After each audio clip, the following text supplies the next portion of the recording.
Please return the evidence card.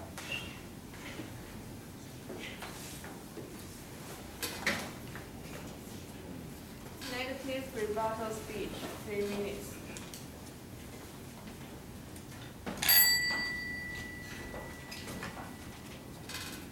Good afternoon, judges and all the fellow debaters. I'm the third debater in the negative side. Before we restate our claims, we have to refute the affirmative side. That first, the fellow debaters say that the making public sex offender is the only way to reduce the crime, and they ensure that their system can work. But data analyzed that show no evidence that the system reduced the incidence of the sex crime. They didn't prove it. Second, after sex offenders be paroled back to society, it means that they are given chance to rebirth. Fellow defenders say that system is not for punishment, but in sex offenders' death, isn't this a punishment? And it also against the principle of the law that the criminals cannot be punished twice.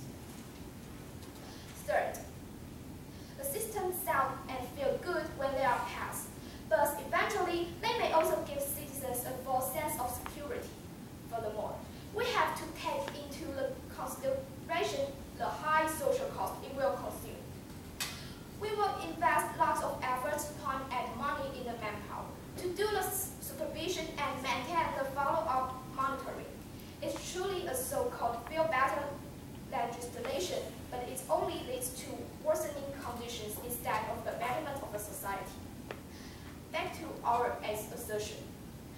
Technically speaking, how to protect their basic rights of living or working after they are finished their term of jail or parole? Or are they doomed to be deprived of their rights and abandoned by our social system permanently? If so, I would wonder if the price they need to pay is inevitably a bit too much over, and that it is the justice or the demise of these people that we are hoping for and seeking.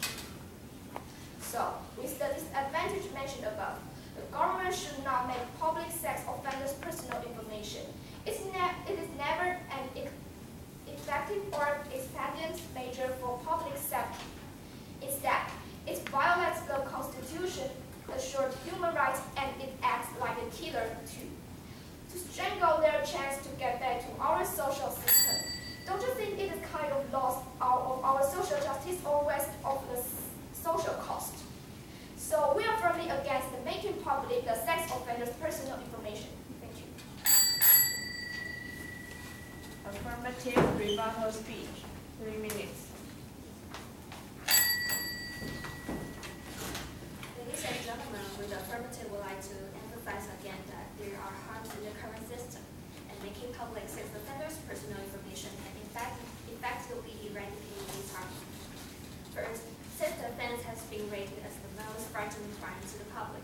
Therefore, we believe that Taiwan government should adopt a zero-tolerance policy toward these issues, considering the damage it may bring to the victims, as well as the public's general idea about sex crimes. Therefore, by publicizing sex offenders' personal information, we can not only alert people the sex offenders' whereabouts, but also help parents protect their children from falling victim to sex crimes. It also allows people in the neighborhood to know where and who the sex offender is, so they won't live in panic anymore. That is, we can solve the problems existing in the current system. However, the negative didn't propose the minor repair to solve the problems we have mentioned.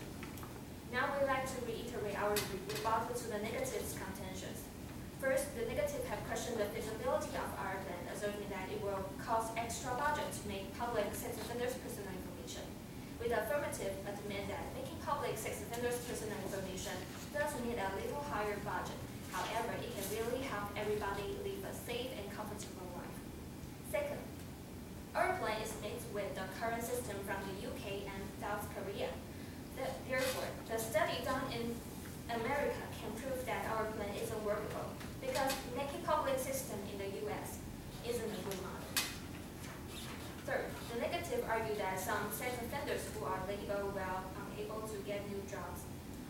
With an affirmative content that in our plan, we will have formulated a policy that will educate the public, including employers, to treat sex offenders unbiasedly and give severe punishment to those who violate the confidentiality agreement. Fourth, the negative question that making public sex offenders' personal information will violate their human rights. However, with the affirmative, argue that the public's welfare far outweighs the infringement on the sex offenders' human rights. Fifth, we want to clarify again that making public system is a kind of method to warn them not to commit again. In brief, based on the above-mentioned reasons, we the affirmative are strongly convinced that Taiwan government should make public sex offenders' personal information. Thank you for your listening. That's the end of this debate. In 5 minutes, we'll have the judge give us comments about both teams' performances. Now please wait outside. Thank you.